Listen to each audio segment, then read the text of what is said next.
ओम मंगलचंडिके नमः। कल्पक्षेत्रे नमः। माँ मंगला गौरी धाम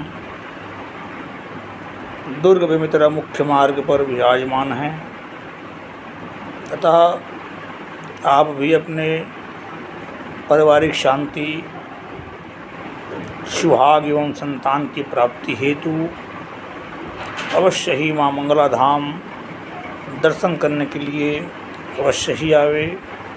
ओम ह्रीं श्रीं क्लीं सर्वपूज्य देवी मंगलचंडिके हुम हुम फट स्वाहा। ओम ह्रीं श्रीं क्लीं सर्वपूज्य देवी मंगलचंडिके हुम हुम फट स्वाहा।